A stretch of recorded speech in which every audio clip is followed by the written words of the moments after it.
Although it often feels like it happened yesterday, it happened 6 years ago on April 20th, 2006.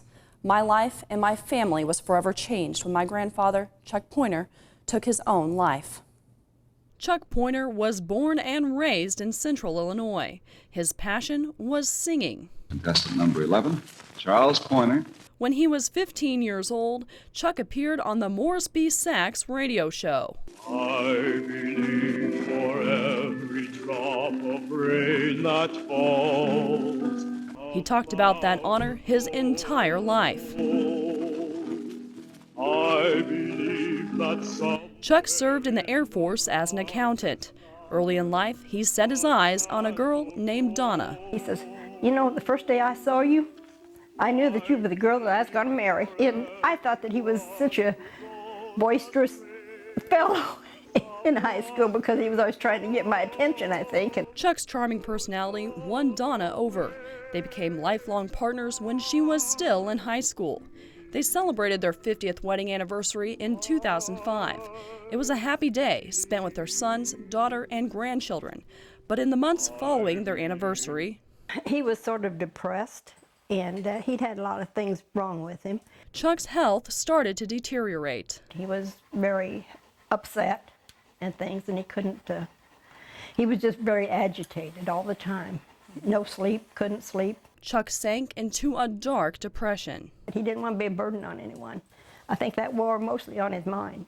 He couldn't think rationally because he was in so much pain physically from all of his physical ailments and so much pain mentally. He didn't want anybody to see him. He didn't want any visitors or anything else because he knew that he wasn't the person that he was, you know, that he'd always been. Things that once came easily to Chuck suddenly became big challenges. And he was an astute accountant, and when he couldn't balance his checkbook, he felt like he was useless to the world.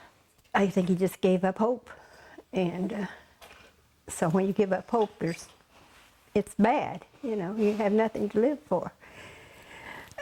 But he loved his grandkids and stuff, and I thought that, you know, things would be okay. Instead, Chuck decided to end his pain. And I heard this pop, and I thought, oh, what's that? And I ran in there, and he was laying across the bed, just bleeding out, with the gun still in his hand. Donna phoned her daughter Kim, distraught beyond words. The neighbor was there, Barb, and she grabbed the phone and she said, Kim, your dad shot himself.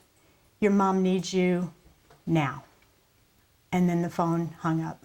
The hours, days, and weeks that followed were filled with overwhelming grief. Just telling the kids was the hardest part. You go through this anger, terrible anger of how could he do this?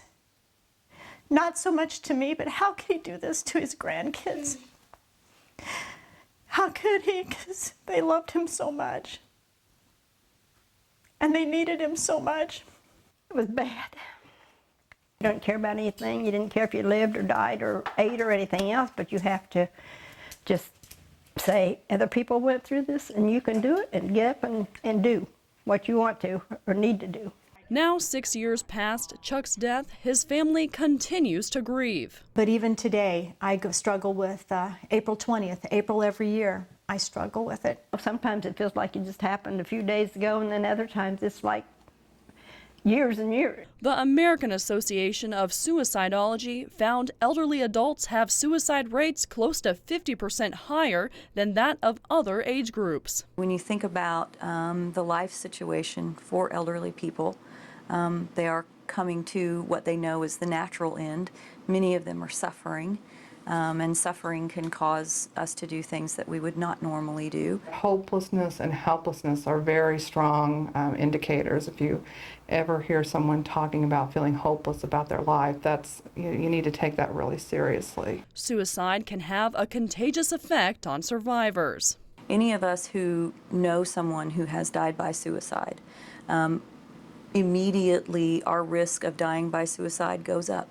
Once somebody actually follows through and does kill themselves, it kind of opens the door for other people to think about it a little more seriously. For those left behind after suicide, experts and those who are living it agree.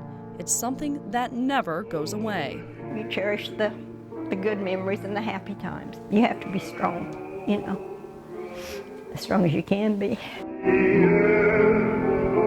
For more information on suicide, as well as a wide variety of local resources for those struggling with depression, suicidal thoughts, or survivor grief, go to tristatehomepage.com. Kayla Moody, Eyewitness News.